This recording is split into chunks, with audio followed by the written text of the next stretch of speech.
Awesome.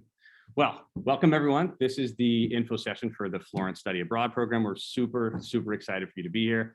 I'm particularly excited. This is, I'm supposed to say this, but this is my favorite program to do these info sessions for, because it's such an awesome experience, like all the way around. I mean, I talked about this. If you attended my general info session, you know already my feelings about our language immersion programs, and we just have such good people on the ground.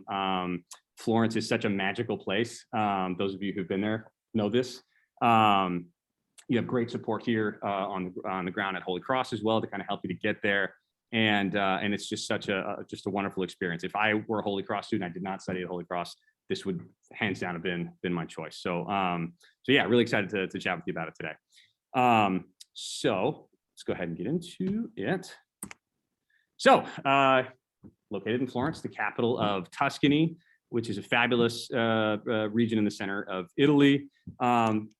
It's a destination worldwide. It's one of the most visited places in the world. In terms of the size, it's under 400,000 in terms of the urban area, but the broader sort of metro area, the sort of Florence metro area, is about 1.5 million people. So, a decent sized city.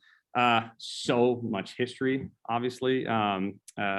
Became a Roman colony sometime, 59 BCE, and it's famous again for a lot of things, but principally for art and architecture. Some of the greats. It's known as the cradle of the Italian Renaissance. Literature, again, just it's world famous for being, just in terms of culture and art, one of the most important places in the world. It's like walking around in a city-sized museum, and it's just absolutely beautiful. It's difficult to overstate. I want to give each of the folks here a little bit of a chance to talk about Florence from their perspective in terms of just the city. We're going to talk a little bit about the city, a little bit about the university, but let's dive in a little bit into the city. Would you like to start just a little bit talking about your impression of the city? Yeah. Let's see, what can I say? I mean, I fell in love with Florence when I studied there. My family is, my dad was Italian. He was born and partly raised in Italy, but in a different area. And so my roots are about 3 hours south of Florence, but I really fell in love with it. And I fell in love with the culture there. And I mean, not just the art and literary traditions and whatnot, but just, there's everywhere in Italy, there's a regional culture, just like in this country, right? Some people, California has a certain culture, and Tuscany has a very specific culture, and then Florence itself has a certain culture that goes along with the language as well. So it kind of became my place, and it still is. And so I've been traveling back and forth to Florence for the past 30 years. And when I can, I live there for a few months, as long as I can. I also love other parts of Italy. There are other places I really love too, but that's kind of home. And one thing I was going to say is, in addition to being, as Chris was saying, kind of like a living museum in a way, it's also a very real city, and it sometimes gets criticized by other Italians who will say, like, oh, that's not a real Italian city. That's just it's like Disney World, like that kind of thing. And it's really not true. I mean, if you're there obviously you can have that impression if you go for the weekend and it's full of tourists and all that kind of thing.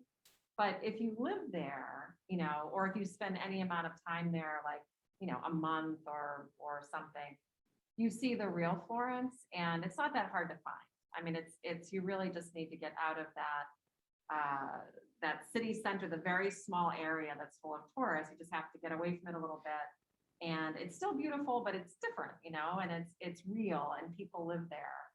And the people that I have gotten to know over the years, a lot of them connected to Holy Cross and to work, for the work I do. The funny part is that many of them know each other. They went to high school together. They went to middle school together. People I met when I was your age know people that I met, in my 30s and 40s. So, I mean, it's just very it's sort of, I'm from the Boston area, which is a very kind of small townish kind of area of Massachusetts, and Florence is very similar. So that's my experience of Florence, is that it's, I think I feel comfortable there in part because it's a city, it's a world-renowned city, and yet it's a small town. Awesome. Thanks so much. All right, Lucia, I'd love for you to talk a little bit about Florence as well. And apologies for the tech. I'm having trouble getting rid of hearing here. But well, Professor Matangelo told almost everything. What can I say? I was born and raised here. So according to the Italian culture, I'm not supposed to say anything good about my city because otherwise it would sound arrogant. But I'm sure some of you have heard or had passed through Florence at some point for vacation or for a quick weekend, as Susan said.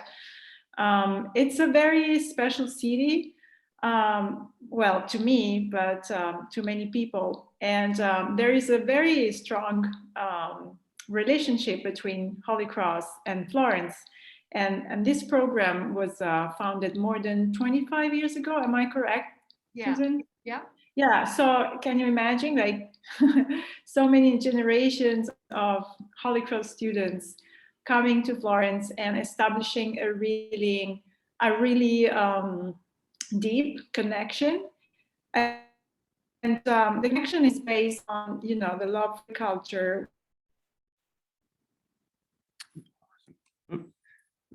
Looks, you know, detail of.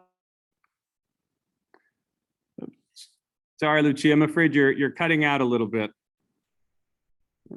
Let's see if we'll mute and unmute. Maybe that helps. All right. And maybe while Lucia is coming back on, Giovanni, did you have anything you wanted to add?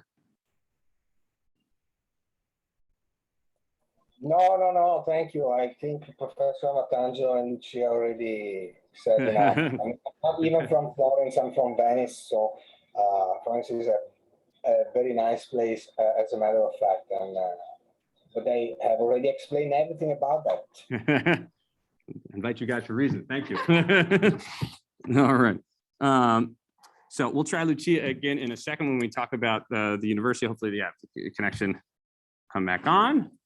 But in the meantime, I want to transition a little bit and we'll talk a little bit about the university. I want to start with just a short 2-minute video just to kind of give you a visual feel for what it looks like there.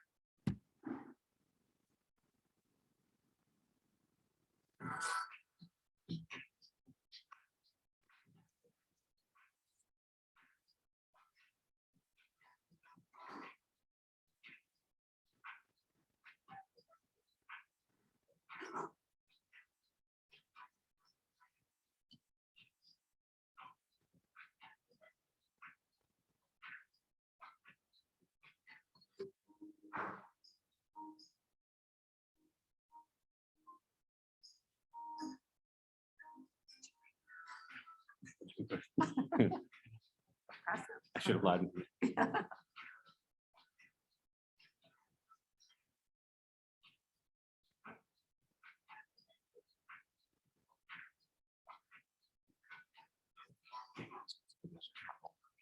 No, it's true.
So it's a world-class institution, the University of Florence.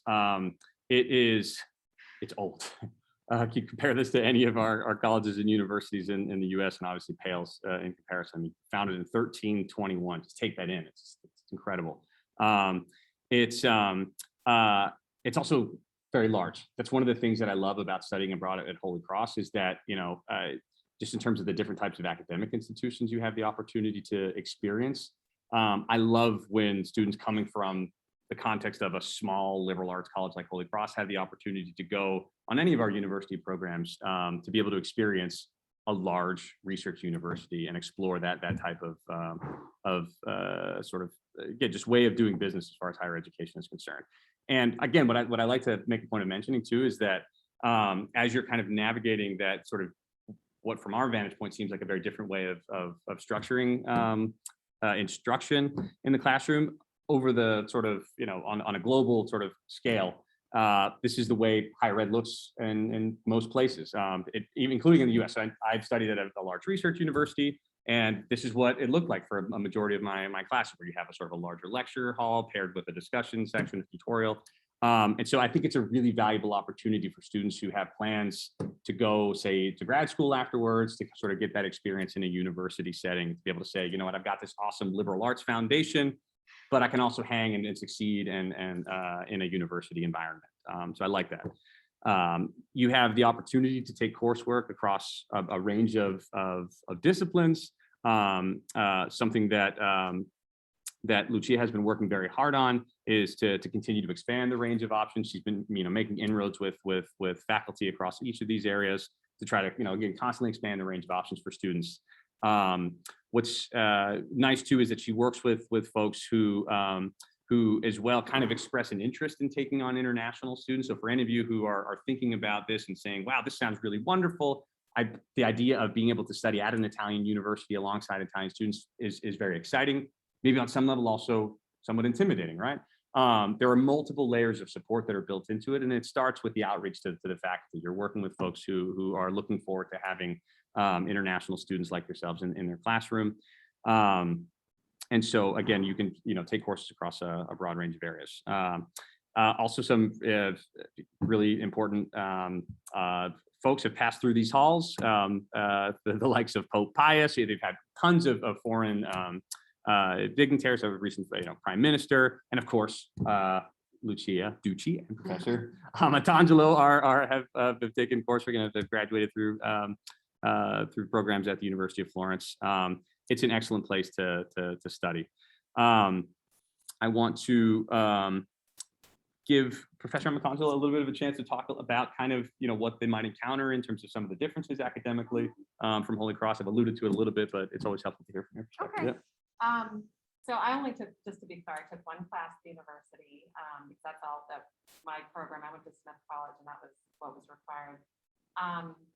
So the university, as Chris was saying, the difference is kind of, I'm sure you all have friends who go to, you probably have a friend or two who goes to a big university, right? So that's you can imagine it's a similar thing. I think University of Florence is at 30,000. According to the notes that I have, it's 51. 51. Okay. Yeah. Well, Yeah. I know. Yeah. I knew it was at least 30. Sure. Yeah, Sure. So that's kind of like a UMass Amherst size, right? So, so big classes, you're not going to get a group like this, and call it a class. You're going to have more lecture style classes. So aside from the size of the classes, there's also the style of teaching. The teaching there is still, and it is evolving and changing, but it's a little bit more old school, where you might have a professor lecturing.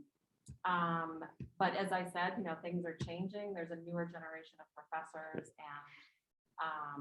and they're adopting, new ways, new pedagogical approaches. Also the closeness with the professor in terms of dropping by their office and chatting and hanging out, that kind of thing. It's more formal there. Again, I know faculty at the University of Florence who are very much like me, like someone my age or something, where they really like to spend time with students. So it varies a great deal, but just by virtue of the size, like I said, there's a little bit less contact with the professor. a little bit less conversation in class. You know, it's not going to be like a small discussion group. There's less written work. That's kind of a general rule at European universities, that they don't write long papers the way we do here. And so you might be asked to write a paper, especially if you take a literature class or something, but exams are almost always oral.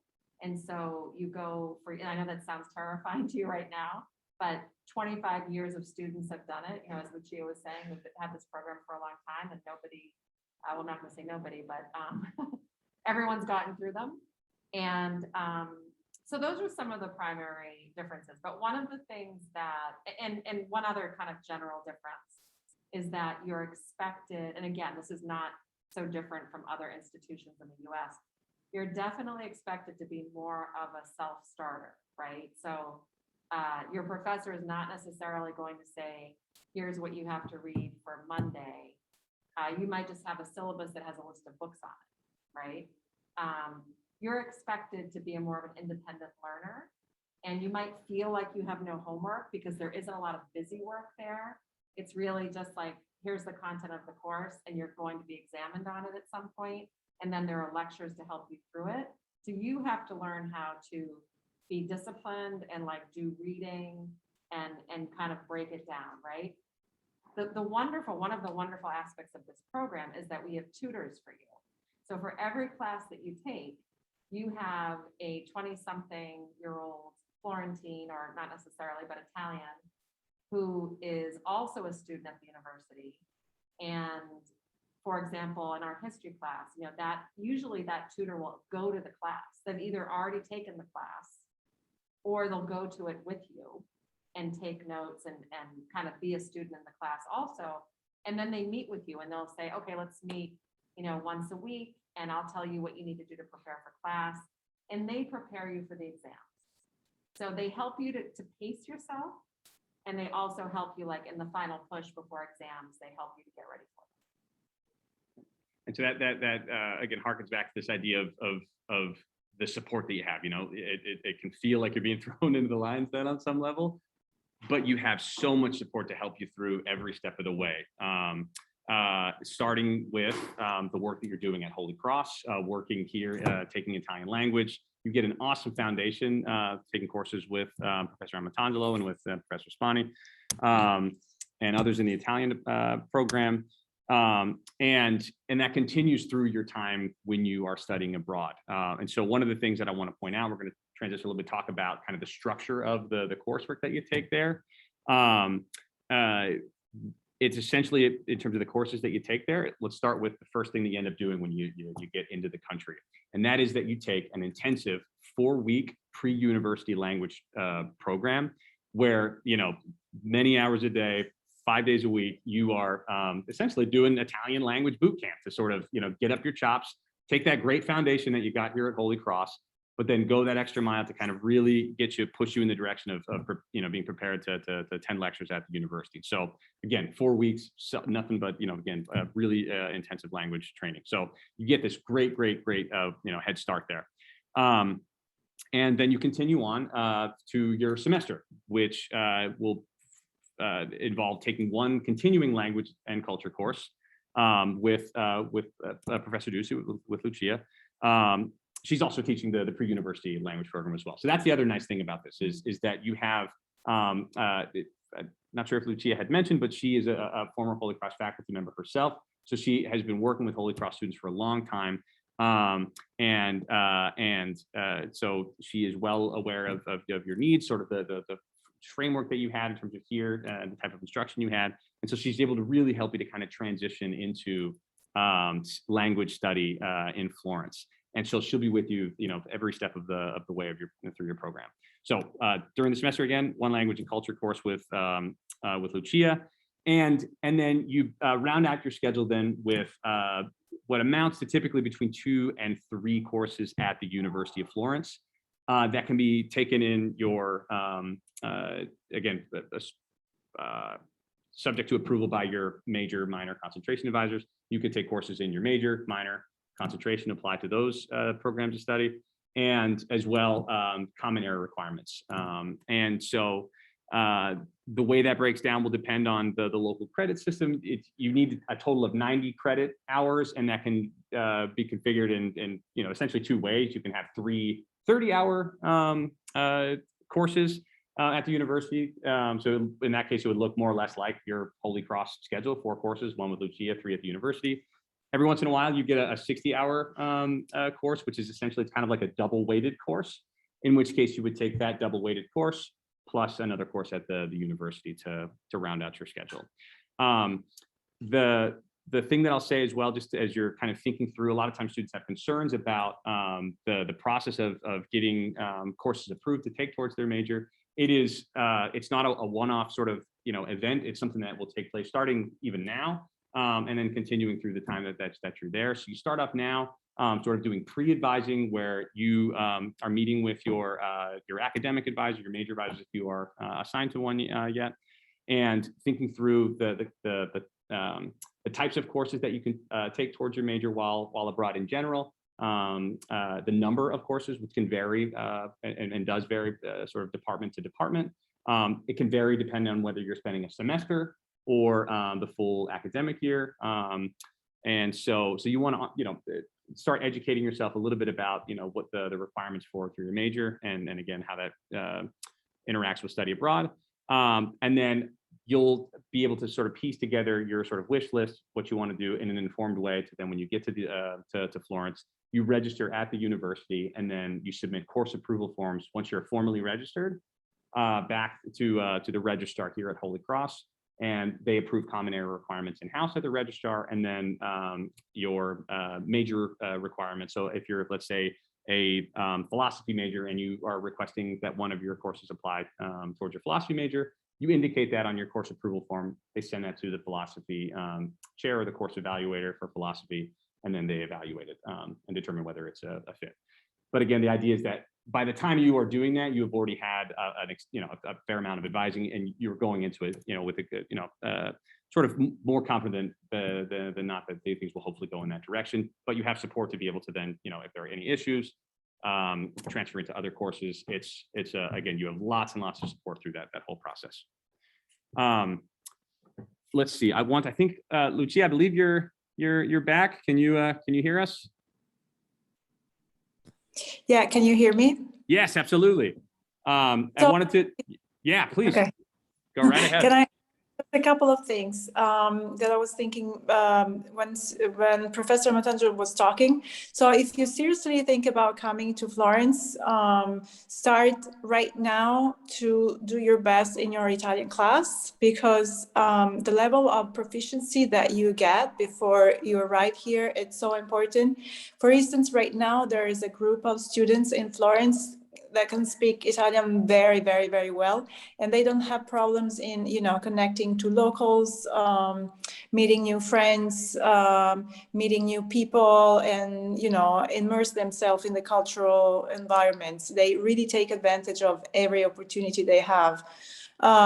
It might happen that some student, because they don't have, that level of Italian, they feel a little bit intimidated at the beginning, and so they don't talk or they don't start a conversation. And this is a little bit sad, because it's part of the culture here to converse with anybody on the bus, on the streets, at the bakery store, so if you start right now really feeling motivated to come here with your Italian, it's going to be great.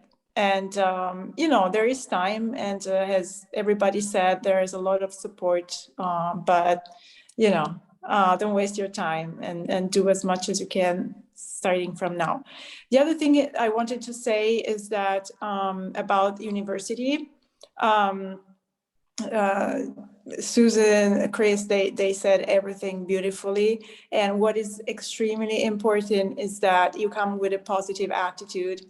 And that's really, really important. And then be sure that you get all the support you want from me, from the tutors, from the professors, and of course from faculty at Holy Cross. It is different though. Don't expect to be easy. It's not easy. Otherwise, anybody could do it. It requests a lot of patience, a lot of dedication, and a lot of independent work. As Susan said before, you have to, get to the level of maturity that you don't expect the end of the semester to start studying, because it's going to be a disaster.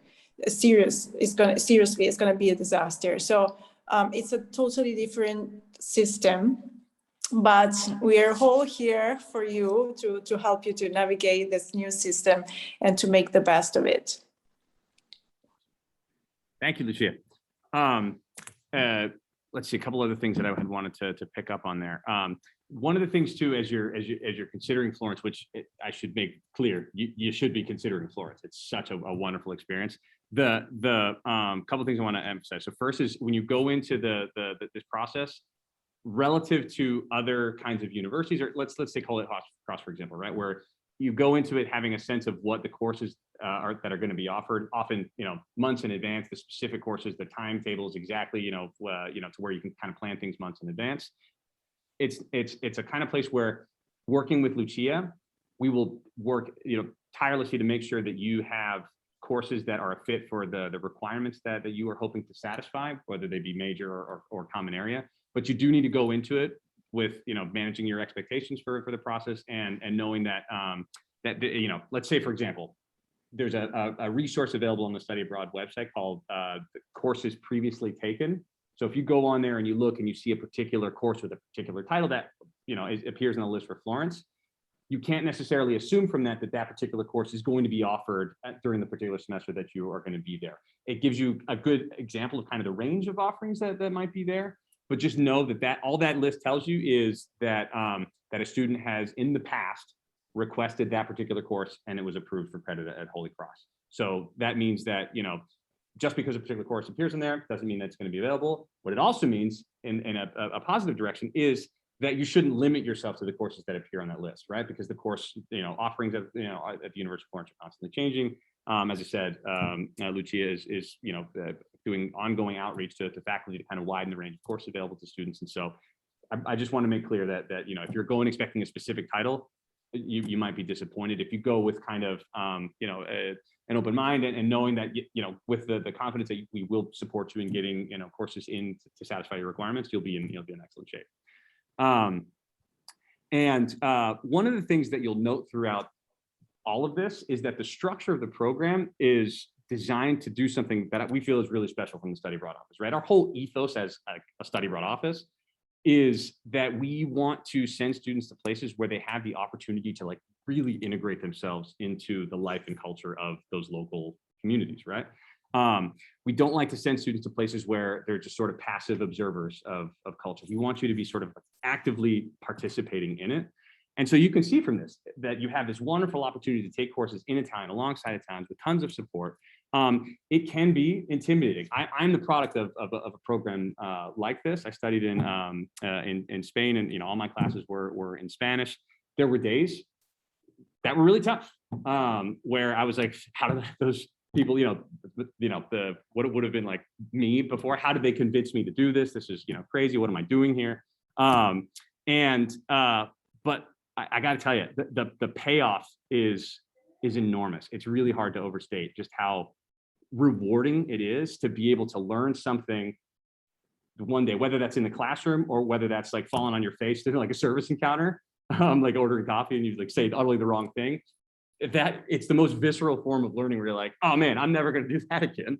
And then you will be able to apply that to the immediate next service encounter when you order coffee. And the satisfaction that you get from each one of those little micro victories in terms of communication, like over the course of a semester, particularly over a year, it just builds this kind of confidence in you that I'd be hard pressed to identify like another type of like learning experience that can do that. It's just such a unique thing. So if you're feeling intimidated, that's normal and totally understandable, right?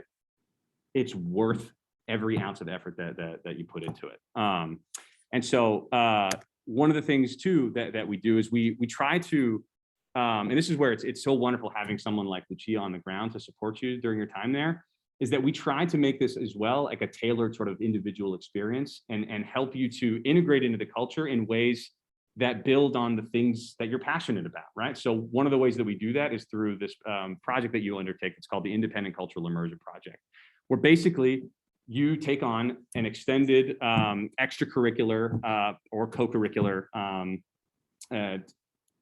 activity, essentially, that gets you out into the community, doing something where you're engaging with Italian folks on an ongoing basis, right? And then you are able to, again, have this experience of the culture from the inside out, and then ultimately build friendships, connections. You can do, you know, a range of different things, right? So if we've had folks do, you know, internship types of opportunities, community-based learning, volunteering, there are lots of opportunities that Lucia can connect you with there. Another thing, which is just sort of this catch-all we call follow your passion.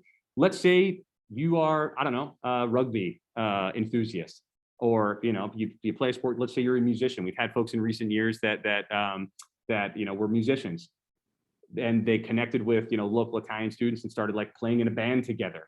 There are tons of points of entry for you, and it's tailor-made to, you know, tailored for you as individuals. So you get to do this thing where you're able to, again, draw on things that you do already, and use that as a sort of an instrument for getting you into and connected into the culture. And then again, so you do this project and then you reflect on it. It's an awesome thing to take advantage of. Anything you wanted to comment on there, Lucia?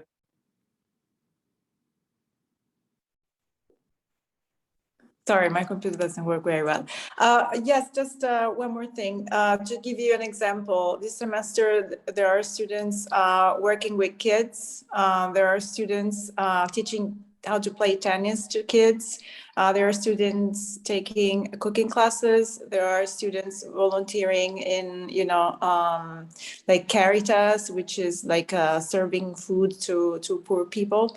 Of course, again, we have to be a little bit, you know, open-minded, because with COVID, all the social occasions are a little bit limited. So even in this aspect, we have some restrictions, but hopefully things keep on getting better. And so if you have any passion or any idea already, please share it with me, so that I start, you know, to brainstorm and look for the best opportunity for you. And I know you're busy because the semester started already, but if you want to maybe take an appointment in the next weeks or so, I would be very, very happy to talk to you directly and understand a little bit better what could be your passion or your interest, or something that you want to do to contribute to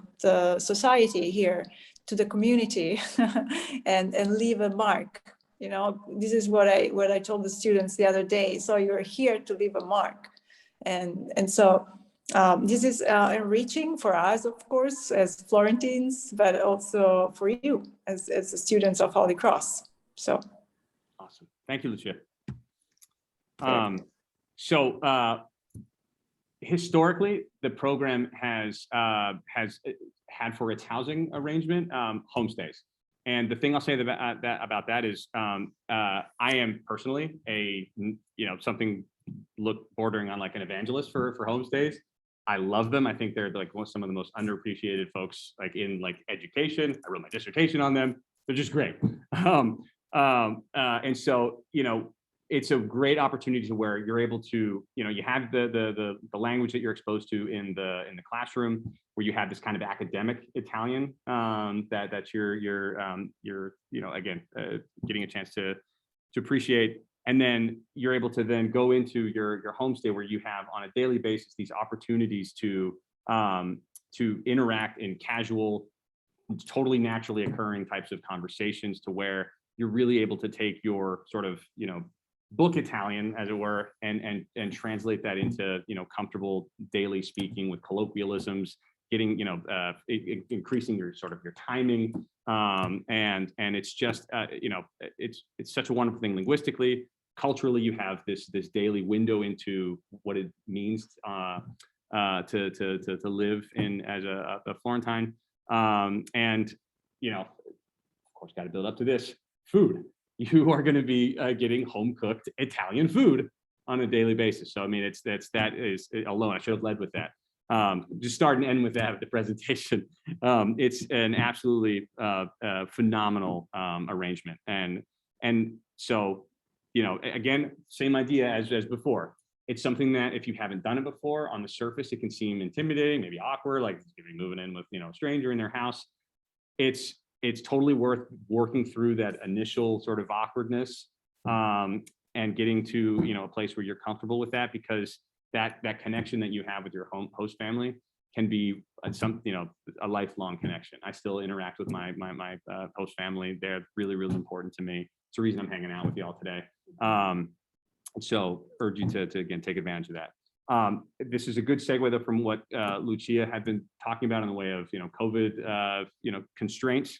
As of, you know, this moment, legally, we can't operate homestays. It's the guidance is sort of against them right now, just as a sort of a COVID measure. That having been said, our sincere hope and our expectation is by the time that you all end up studying abroad, that they will be back on board. So as you kind of enter this process, you should enter it with the idea being that, you know, we're moving towards that as the option. That is the sort of the standard option. In the spirit of full transparency, though, you know, if so it doesn't come to this, but if we still find ourselves in a similar way in terms of the pandemic a year from now, then there is a chance that we would end up doing a different type of housing arrangement, you know, like student apartment, something along those lines. Yeah. Anything that you'd wanted to say about host families, Lucia? Again, I have like a wide range of different types of host families. So as soon as I get to know you a little bit better, I can have a clear idea about which would be the good. I'm not saying the perfect host families for you.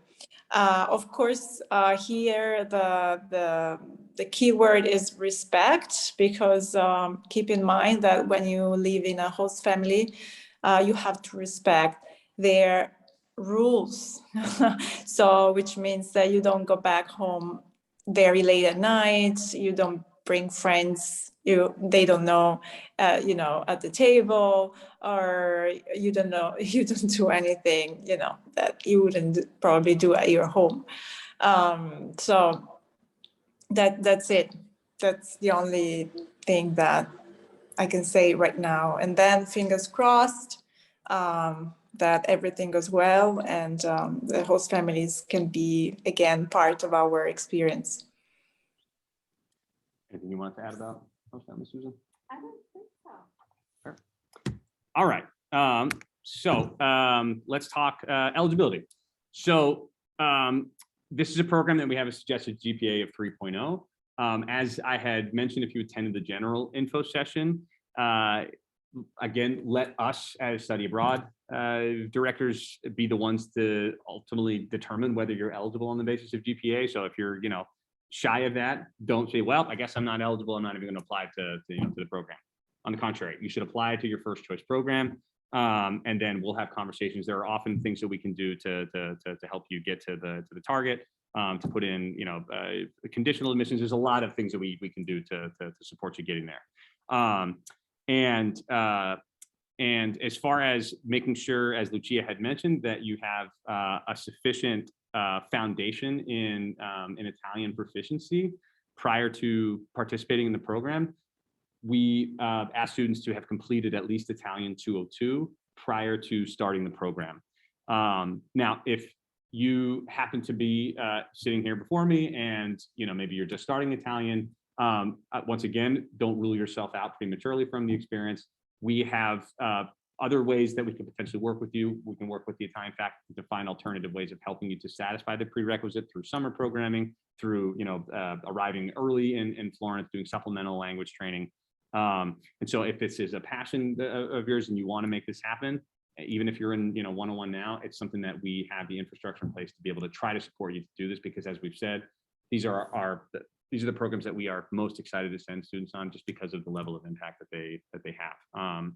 And so if you have questions about that, it's something you can talk to me about, and we can explore our options there. So another thing that's important, and this goes for across all study abroad programs at Holy Cross, you can't have any deficiencies on your transcript at the time that you go abroad, right? It's okay if you have a deficiency on your transcript right now as you're applying for study abroad, but the expectation is that if you say withdrew from a course sometime of the last 2 semesters, that you make up that withdrawn course either through a 5th course at Holy Cross or through a summer course. The registrar likes to make sure that students do not have deficiencies at the time that they study abroad. And the last thing is that students have to have declared a major prior to studying abroad. Again, we are fully aware that this is a time when often students are, in the process of applying to a major. They're still sort of figuring things out as far as that's concerned. It's okay if you don't have that process wrapped up by the deadline to submit your application to study abroad. But the expectation will be that you do declare prior to going on your program. And the obvious sort of rationale for that is that we want to make sure that you are on pace to graduate on time. If we were sending students abroad without, having their programs of study sort of well lined up and folks were, having to graduate late semester, they'd shutter our office immediately. Can't do that. As far as the application process itself, it's really straightforward. You apply online at sa.holycross.edu. You fill out a simple online application. I'd say the most sort of substantive part of that is the personal statement, where you, in an essay of 2 to 3 double-spaced pages, you say you're applying to Florence, you would just outline your why you think the University of Florence program is a good fit for you academically, socially, culturally, linguistically. And the thing that I'll emphasize there, as I have elsewhere, you're not applying to college again. We are 100% on your team. So you don't need to approach it with the same level of anxiety that you had when you were applying to college. The aim is not to convince me that you're good enough. It's rather that this program that you've identified is the one that's the best fit for you, and maybe not some other program, right? So that's my task as an advisor. Assuming you meet the basic sort of requirements, it's a question of making sure it's a good fit. Also, for all of our language immersion programs, you will need to arrange to have a language advising appointment with either Professor Amatangelo, Professor Spani, or Professor Ducci. You need to have request 1 letter of recommendation from a faculty member at Holy Cross. This does not have to be in Italian, this particular one. So this is the academic letter of recommendation. This can be from any faculty member, doesn't have to be a member of your major. It just needs to be someone who is familiar with you as having had you in their class, to be able to comment on you as a student, your academic performance, etc. And you also will need to request that your most recent Italian faculty member at Holy Cross complete a language evaluation for you, where they essentially, through a simple questionnaire, rate you where you stand on each of the various skills in your language and your sort of aptitude for being able to succeed in the study abroad context.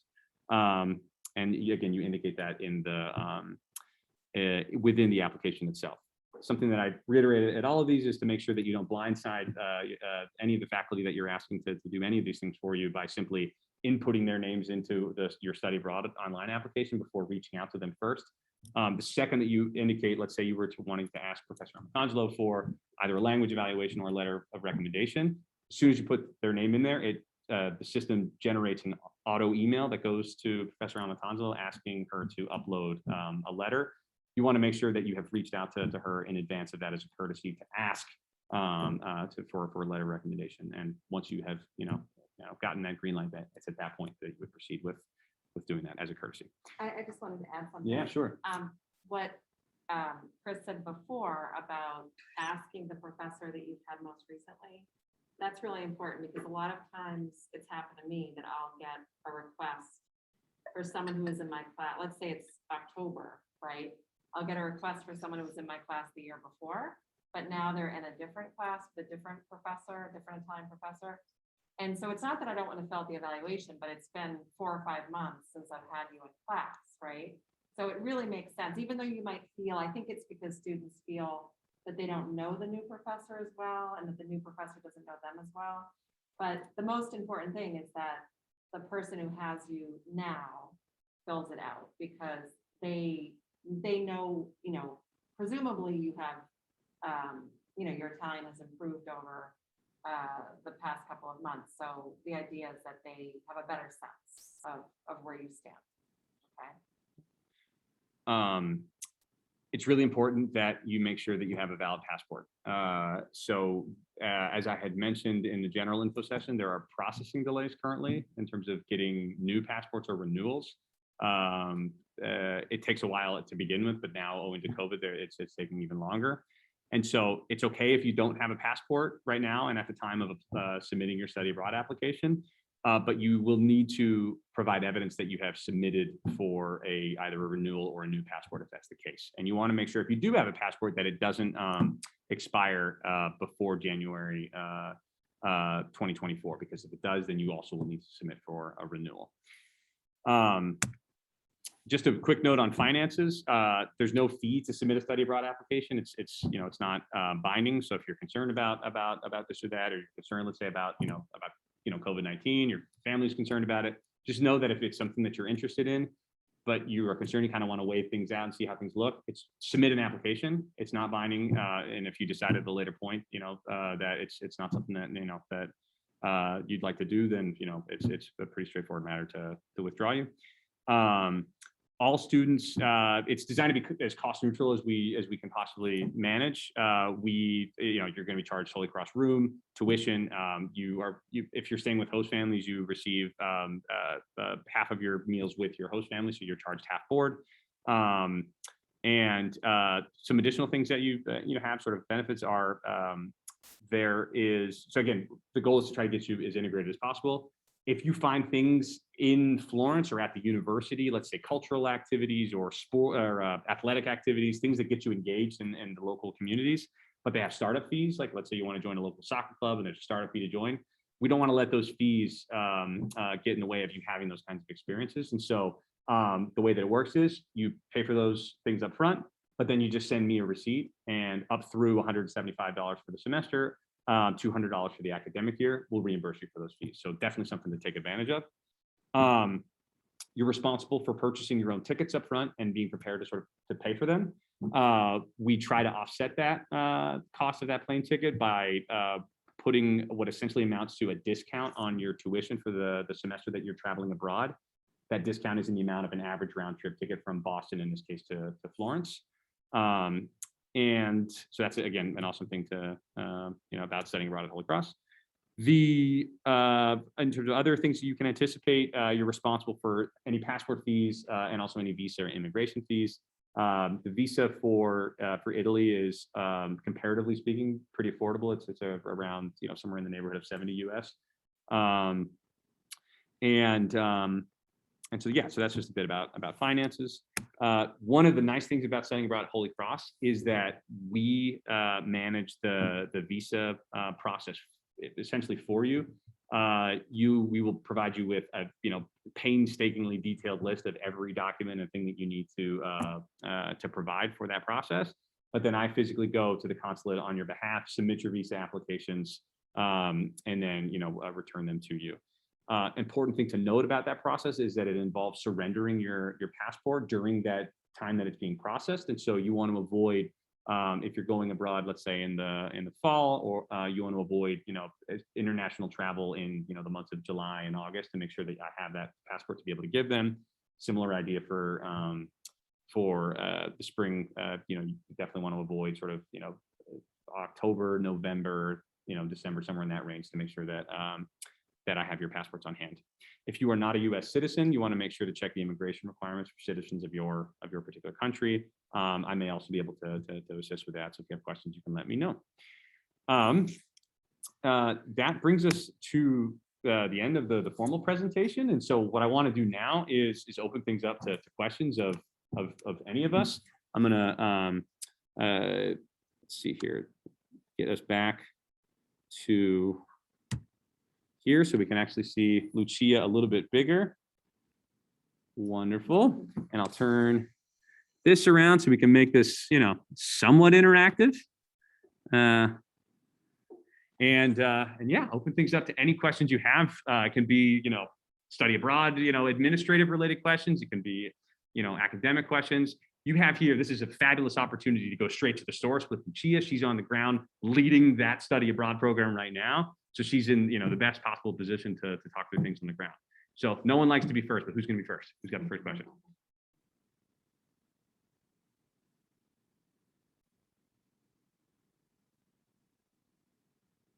Yes.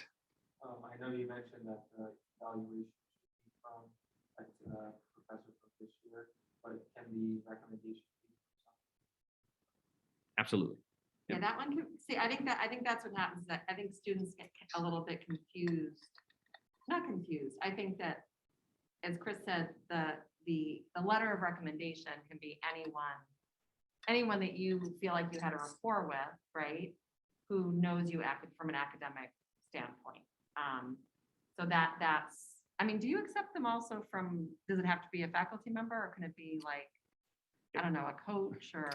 If there are certain programs that we accept from coaches and advisors, but typically we like to see it from a faculty. Yeah, I've member. never seen it from anyone other than another professor, but so that's the point there, is that the person knows you well enough, right? To be able to say, this person would do well in a study abroad program. Whereas the language evaluation is more, it's a very objective, dry evaluation. And that's why it doesn't really matter if you're closer to this professor than to that one. And also, just to emphasize again, what's most important is that it's a faculty member who knows you well, right? So it's less important. You don't want to overprivilege it being somebody that's, say, an Italian faculty member. I mean, if they happen to be somebody that knows you well, terrific, and can comment on your work, awesome. But you don't have to overprivilege that if there's somebody else who would be in a better position to comment on your work. Yeah. And I also wanted to say, don't stress out about the language evaluation, because I don't think we have never, I think I can say this without exception, we have never said, you can't go, your Italian isn't good enough. We have never done that. We have sent people about whom we were a little nervous, because maybe they hadn't taken as much as other people, and maybe they were a little shaky and not very confident. And we have such great support. We do have, certain eligibility requirements and whatnot, but the whole point of you going is to improve your Italian. So the program is designed to meet you where you're at, and not from zero, but it's designed to meet you where you're at, and not to say you can't go because, if at the very, very least, if we felt someone was, needed more before they left, then we would say to you, you need to take a summer class, or you need to go to Italy early. And that's how we would remedy that. So in that sense, it's sort of diagnostic. That's right. Yep. Other questions? What are the other questions I'll have? At any aspect of the experience? Yes. Yeah, I'm glad you asked that, because that's often a question that students ask. And I think too, it's kind of a holdover from like being traumatized with like college admission, right? So basically, if it's a good fit for you, right? If you meet the basic eligibility requirements, just to be candid with you, if there are no real red flags, there's no reason that you won't be admitted to the program, right? What's important to me as an advisor is to make sure that I'm not sending somebody to a place that is a bad fit for them, where they're not going to succeed, where based on the things that I'm seeing, another program, would maybe be a better fit for them. So, you can enter it with a certain amount of confidence if you feel that it is a good fit for you. It's not, the aim is less a question of like, hey, as I said, it's not like, are you good enough? And like, if you jump through just the right hoops, we'll maybe think about letting you go. Assume that like you've got, the A and it's yours, you know what I mean? Right. So it's a different kind of sort of framework there. Does that help? Yeah. Okay. And you're not competing against each other. Yeah, it's a good point too. There isn't a, as we say in Italian, a closed number. There isn't a limit. However many want to go can go. So you're not competing against a number or against each other. If you meet the requirements, as Chris said, you can be pretty confident. I think the only time that we've ever, and I like this idea of, that you might steer someone towards a different program. But, I think probably the biggest issue would be if we felt that someone wasn't going to take it seriously. And if we had some kind of indication of that, that might make us think twice. But other than that, if you're sound academically and you really want to do it and you have the right attitude, then there's no reason why you wouldn't be accepted. Absolutely. The more, the merrier. Yeah. That's right. Yeah. Bring it- it, bring- bring it- She is saying, don't say it. bring a friend and, guaranteed. Yeah. Anyway, what are some other questions? These are great questions.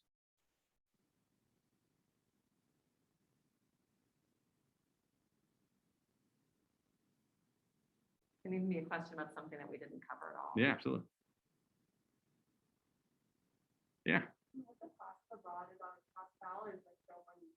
Yeah, it's a great question. Yeah, yeah. So here's how it works. Couple things. So first, the intensive pre-university language class, it appears as an overload on your transcript, so it doesn't count as like a credit towards graduation. It typically, I think, yeah, we'll just not even get into the weeds. It doesn't count as a course that you can apply towards requirements and things like that in general.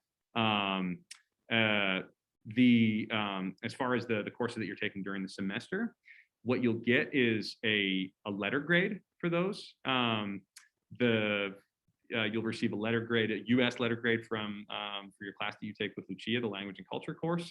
And then the University of Florence will send us official University of Florence transcripts for the courses that you've taken there. You'll have received a grade in the local grading system.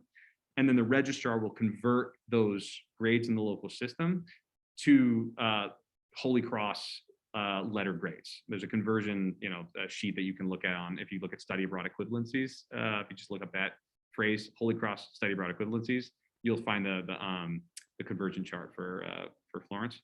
But then, so what you'll appear on your transcript will be the title of the course, and that US Holy Cross letter grade. What will not happen is those grades will not have an impact on your cumulative GPA. It won't affect or your term GPA. You won't have it will not affect your GPA. So in other words, let's say you were to study abroad only for the fall semester, the GPA that you had at the end of the semester just before would be the exact GPA that you'd have when you come back to Holy Cross after your study abroad program in the spring. So it does not affect your GPA. The caveat there is that we've been told that there are some types of graduate school admissions sort of processes whereby they will compute your GPA based on that semester. So they'll try to like mathematically calculate what it would be if they were to convert those letter grades to a number. I personally have not, encountered that. That's not to say that it doesn't happen, but it's just to be aware. So it's designed, I think, on some level to give students a little bit of I don't say breathing room, but just an opportunity to sort of adapt to a new cultural and academic system, and to not penalize them for going to taking on this challenge. Yeah. Anything else you want to add as far as Yeah, no, I agree. I think that the point is that you don't feel the extra added pressure of, the pressure that you feel here about grades. If you're in another country doing something that's already a little bit challenging, you shouldn't feel that pressure as intensely because you're doing everything in a different language. So it's supposed to free you a little bit of that stress. And as Chris said, if some of you were to go to grad school, they can see, at the very least, they can see the grades that you got, right? They may not calculate the GPA. And obviously, if they see that you did well, then they know that it wasn't, and also I'm sure you would describe, the program, which is very rigorous. They would know that it wasn't just like a vacation where you went to Florence and spoke English the whole time and, that kind of thing. So doing, fairly well is in your best interest, but it's not something to worry too much about. And our students have done extremely well over the years. The only time we've run into problems is, and it was all, kind of experimental for us, is, if we had a student who insisted on taking an economics class abroad, which is very difficult to do, and we allowed it, and she failed the exam. But the other thing to say is that you're allowed to retake exams. So if you fail an exam, the only thing you have to do is wait for the next exam period, which is usually a couple of weeks later, and then you take it again. And that first grade, no one ever sees it. So I think that's happened twice in 25 years, just to give you an idea. And in both cases, it was an experiment where, you know, a student asked to do something and we said, oh, we'll try it out. And it was difficult to make happen. Yes. How often do students like go to different countries, like do like a weekend trip? Like, I know Should I my answer sister, that? when she was in Providence, she was at Providence College, and she like kind of did it like I guess every other weekend, but like what's that, like the students end up going to they travel outside. Whoever wants to get in there. We all have, you can imagine what our opinion is on it. It depends. I mean, and Lucia can tell us what's happening with this group, but things are a little different right now because of COVID. So I think people are more likely to stay put. Yes, I mean, it really depends. It really depends on the student. I'm not going to say that all of our students travel all the time because some don't. Some of it has to do with having had a sibling and kind of following in the footsteps of people that they know who say, oh, you've got to go to Oktoberfest and you've got to go to Dublin and you've got to go to, you know, Sweden or whatever. And there are other students who have never been out of the country, you know, before this time, and they really just want to take it all in, you know, take Italy in. And so, but the point that I would make is, you know, in terms of your linguistic immersion and your cultural immersion as well. What we ask students to do, if you're there for the year, and there was a time when that was the only option, right? We would say to students, please don't leave the country in the fall, right? Because immersion means that you really don't want to break that, right? It's like you're hearing Italian every day, you're living with a family, you're going to the university, your head hurts sometimes, you know, you're tired. And then you get over that, like then you get over that hump, right? If you start like, I'm going to go to London this weekend, I'm going to go here that weekend, you're speaking English all weekend long. And then you're coming back and you're a little bit out of sorts because you have to kind of dive back in again. So our advice was always stay in Italy. You can travel. There are a lot of places to go. I mean, you could go to Sicily. That's a plane ride away. You know, you could go to Venice. I mean, there's so much to see, you know. So you can travel a lot. You can travel every weekend if you want, but we just ask that you stay in Italy. And then when you get your you know, Christmas, you might come home or you might travel around Europe. At that point, after that, you know, then we would say, don't go away every weekend, you know, and especially don't miss class. Like we've had that problem in the past where, you know, so-and-so's not coming to class on Mondays because, you know, he or she is going away. But for semester folks, for people just going for the semester, you have to be particularly thoughtful about how you do it, right? And I think that the language we were using a few years ago was, you need to think about what your goals are, right? Like, so why am I going? And if I'm only going for a semester because that's all that I can do, then what do I want to get out of the semester? And sometimes a goal is to travel, right? Some students say, hey, I'm in Italy, I'm close to so many other places. But you can look at your goals and say, I want to leave here speaking the best Italian possible, but I also want to visit my friend in Dublin, right? They're not mutually exclusive. You just have to figure out how you're going to make it work. The other thing that I would add to that as well, thank you. That perfectly characterizes my feelings on it as well. The other thing that I would add to that too, just like thinking strategically about your time, right? Right. And the infrastructure that you have in place in Italy to be able to do immersion, right?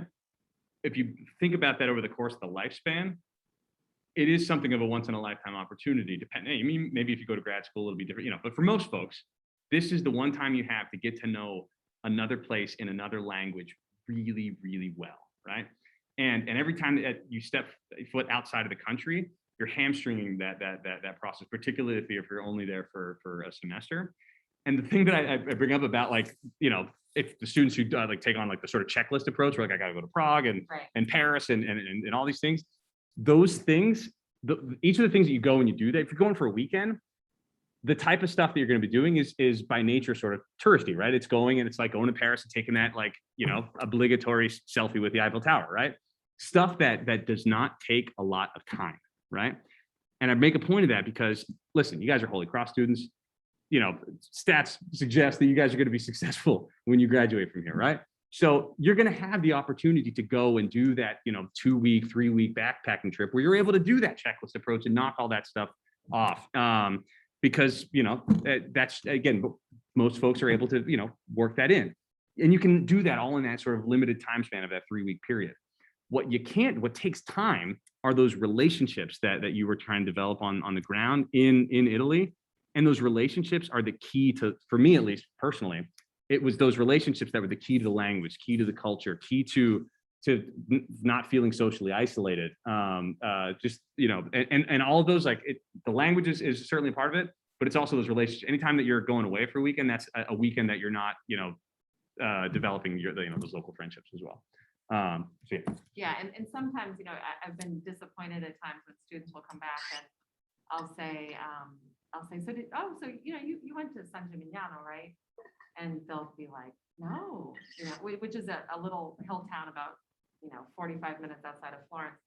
And so, sometimes you get students who are jetting all over the place, and yet they're not going to the places that people die for, like right around Florence, So yeah, I think we've made our point. I mean, take advantage of this opportunity. And if there is that one trip that one weekend you want to be away in another country, just, choose well. You might say, I think I'll wait until late November to do that, but if you're going to be running around and not really in the moment, then you're gonna lose something. It's the point. There's a consequence, right, to making that choice. And Lucia, who now is going to say her piece on it, it's a consequence for her too, if you're not doing what you're supposed to be doing. Lucia, do you want to share a few words on that? And also, it's probably a good segue too to talk a bit about the awesome cultural programming that you do with students in terms of taking them to these awesome sites of cultural interest throughout within Florence, Tuscany, and beyond. Yes, thank you. Well, you both already said everything. And in terms of traveling, I totally agree with you.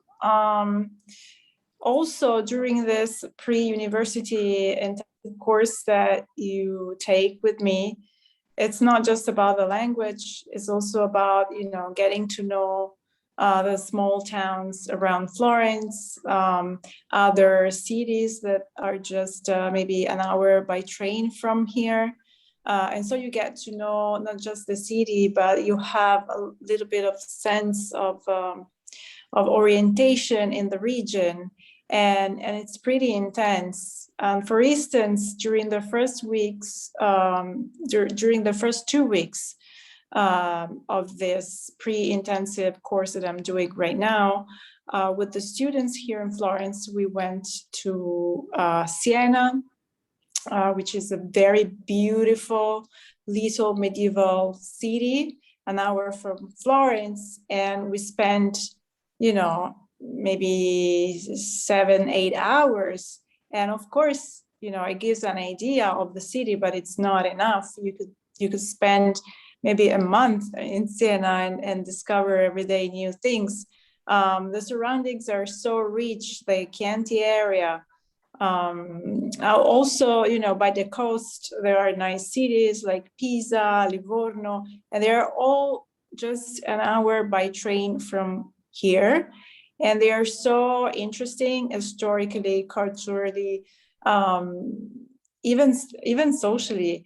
And so this is something that we do together. So the first 3-4 weeks are really intense, also in terms of field trips and museums visits, and of course language immersion.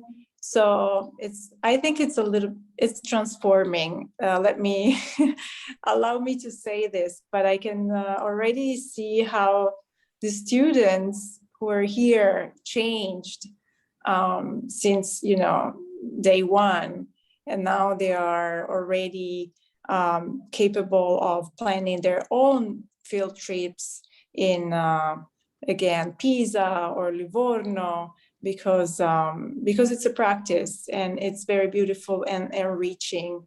And maybe it's not Paris. We don't have such a city here in Tuscany, but we have, comparable beautiful things to see. You can go Thank to you. Lucia. Rome. I mean, Rome itself. Rome, of course. Rome, Venice, Milan, Naples, Yeah. by train, everything is reachable. Yeah, Italy has amazing cities. It really does. So if you like big cities, there are a lot of really cool ones. Milano, Torino,